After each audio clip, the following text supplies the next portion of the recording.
পরামর্শ ছাড়া কোনো কাজ করার নাই। বদরে, ওহুদে, খন্দকে, এই যে খন্দকের পরীক্ষা করানোর সিস্টেমটা, সালমান ফার্সি, উনি ফারসের লোক, উনি কেমনে বললেন? নবীজি যদি জিজ্ঞাসা না করতেন, উনি রাষ্ট্রপ্রধান, উনি প্রধানমন্ত্রী, উনি রাষ্ট্রপতি, উনি যদি একজন সাধারণ সাহাবীকে বলতে সুযোগ না দিতেন, তাহলে সালমান ফার্সি এই পরামর্শ দিবার সুযোগ পাইতেন না, আত্মরক্ষা হইতো না। উনি যদি মনে করতেন আমি সর্বসর্বা, আমি সব বুঝি, আমার থেকে কেউ বুঝে না, আনা খায়রুম মিন কুল্লি বাপদাদাইকুম, আমি তোমাদের সকল বাপদাদার সাথে শ্রেষ্ঠ, এটা মনে করে বসে রয়েছে। ডিক্টেটরশিপ সিদ্ধান্ত, এমন সিদ্ধান্ত যদি নবীজি নিতেন, তাহলে ওই দিন হয়তো মুসলমানদের বিজয় আসতো না, মুসলমানরা আত্মরক্ষা করতে পারতো না।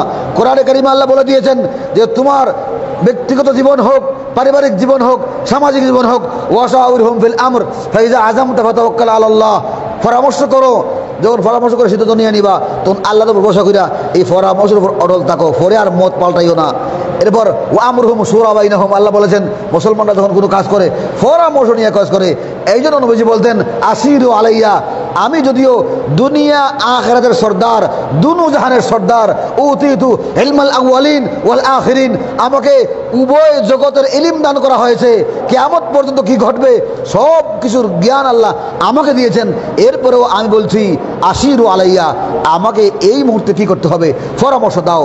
এমনকি নবীজির স্ত্রীদেরকেও বলতেন যে আমি এমন সংকটে পড়েছি, তোমরা আমাকে একটু পরামর্শ দাও। নম্বর হচ্ছে, যেই নেতা আপদকালীন সময়ে এলাকার জনগণের সাথে পরামর্শ বৈঠকে বসে, পরামর্শ ছাড়া ডিক্টেটরশিপ একনায়কতন্ত্রী কোনো কাজ করে না।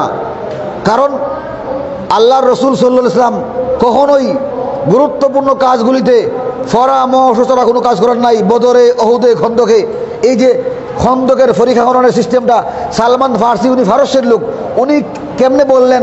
নবীজি যদি জিজ্ঞাসা না করতেন, উনি রাষ্ট্রপ্রধান, উনি প্রধানমন্ত্রী, উনি রাষ্ট্রপতি, উনি যদি একজন সাধারণ সাহাবীকে বলতে সুযোগ না দিতেন, তাহলে সালমান ফার্সি এই পরামর্শ দিবার সুযোগ পাইতেন না, আত্মরক্ষা হইতো না।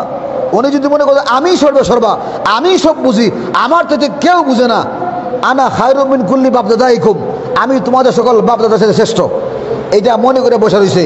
ডিক্টেটরশিপ সিদ্ধান্ত, এমন সিদ্ধান্ত যদি নবীজি নিতেন, তাহলে ওই দিন হয়তো মুসলমানদের বিজয় আসতো না, মুসলমানরা আত্মরক্ষা করতে পারতো না।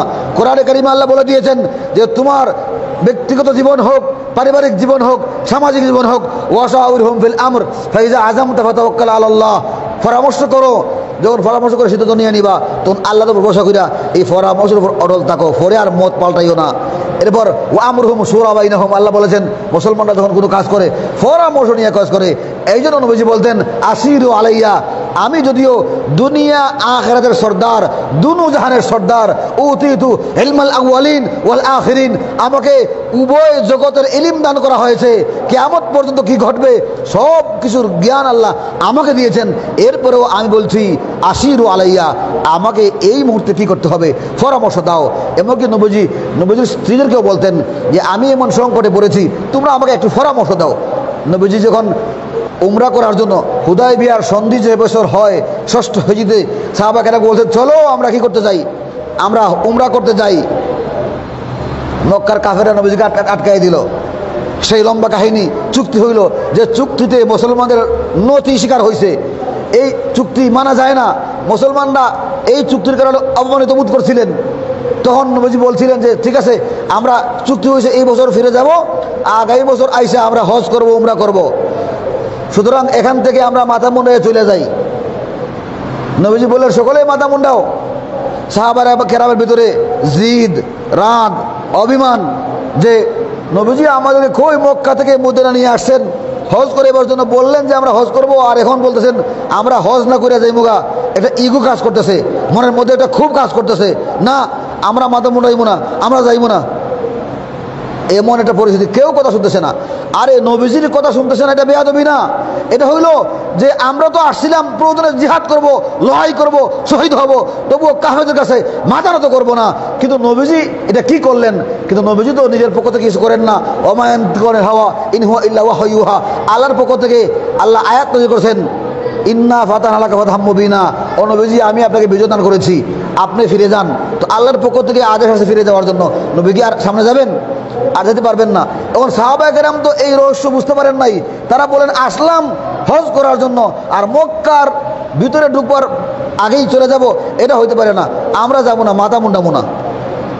নবীজি জনে জনে বলছেন, কেউ কথা মানে না। নবীজি হুজরা শরীফে গেলেন, গিয়া উম্মে সালমা রাদিয়াল্লাহু তাআলা বুদ্ধিমতী সাহাবিয়া ছিলেন, নবীজির স্ত্রী ছিলেন। উম্মে সালমাকে বললেন, উম্মে সালমা, একটা সংকটে পড়ে গেছি। কি সংকটে? যে দেখো, আমরা তো এখানে আটকে গেলাম, তাদের সাথে চুক্তি হইল, যদিও চুক্তির মধ্যে ভালো আছে, সাহাবা কেরাম তো বুঝতে পারতেছেন না ভবিষ্যতে কি হবে, কিন্তু আমি বললাম তোমরা মাথা মুন্ডাইলাও, আমরা ফিরে যাব। কেউ মাথা মুন্ডায় না।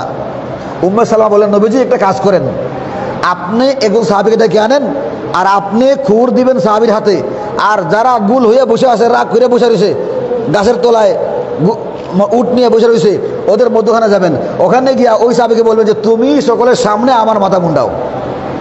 বলে না সুবহানাল্লাহ। যখন সকলে দেখবে যে নবীজি নিজে সাহাবী দিয়া মাথা মুন্ডাইতেছেন, তো দেখবেন ইনশাআল্লাহ সকলেই আস্তে আস্তে মাথা মুন্ডাইব। নবীজি তাই করলেন, স্ত্রীর পরামর্শ নিলেন, নিয়া তিনি গিয়া যখন এই সাহাবীকে খুর দিয়া বললেন, আমি সবার মধ্যখানে যাব, ওখানে গিয়া বসবো, তুমি আমার মাথা মুন্ডাই দিবা।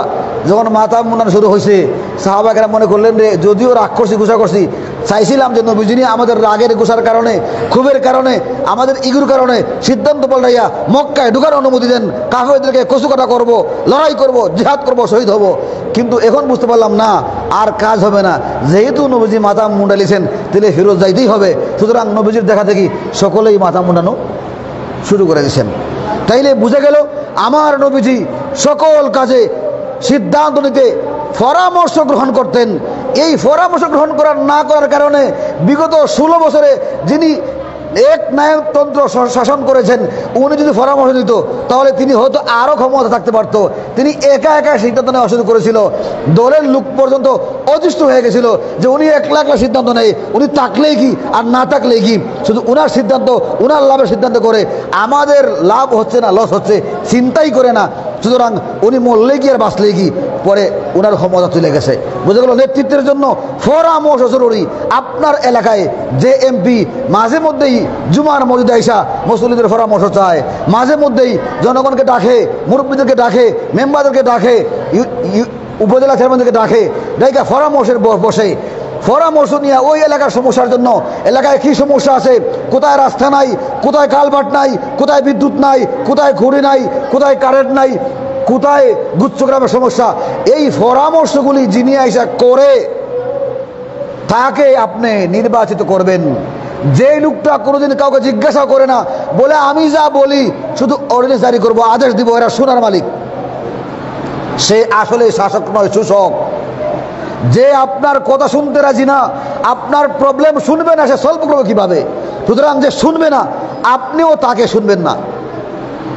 পরামর্শ যে এই ব্যক্তিটা আপনার কাছ থেকে নিবে, আপনি তাকে নির্বাচিত করবেন।